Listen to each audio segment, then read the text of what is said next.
मोक्का कायदा तसेच अल्पवयीन मुलीवर अत्याचार प्रकरणी गुन्हा दाखल असलेल्या आरोपीला पोलिसांनी बैलगाडी शर्यतीतून उचलले।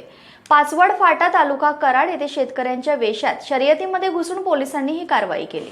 अक्षय अनिल तळेकर वय 29 राहणार हरपळवाडी तालुका कराड असे पोलिसांनी अटक केलेल्याचे नाव आहे। पोलिसांनी दिलेल्या माहितीनुसार कराड तालुक्यातील हरपळवाडी येथील अक्षय तळेकर याच्यावर सातारा तालुका पोलीस ठाण्यात मोक्का कायद्याखाली गुन्हा दाखल आहे।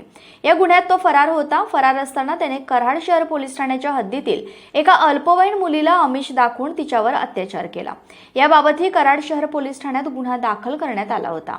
हेही दोन्ही गुन्हे दाखल असताना आरोपी अक्षय तळेकर हा गत काही महिन्यांपासून फरार होता। दरम्यान आरोपी अक्षय तळेकर हा पाचवड फाटा येथे आयोजित बैलगाडी शर्यतीत आरोपी येणार असल्याची माहिती पोलीस पथकाला मिळाली। अक्षय तळेकर हा शर्यतीत बैलगाडीवर चालक होता, त्यामुळे पोलिसांनी शेतकऱ्यांसारखा पेहराव करून पाचवड फाटा येथील बैलगाडी शर्यत गाठली। त्या ठिकाणी शिताफीने अक्षय तळेकर याला ताब्यात घेत बेड्या ठोकल्या। पोलीस उपनिरीक्षक प्रवीण जाधव तपास करीत आहेत।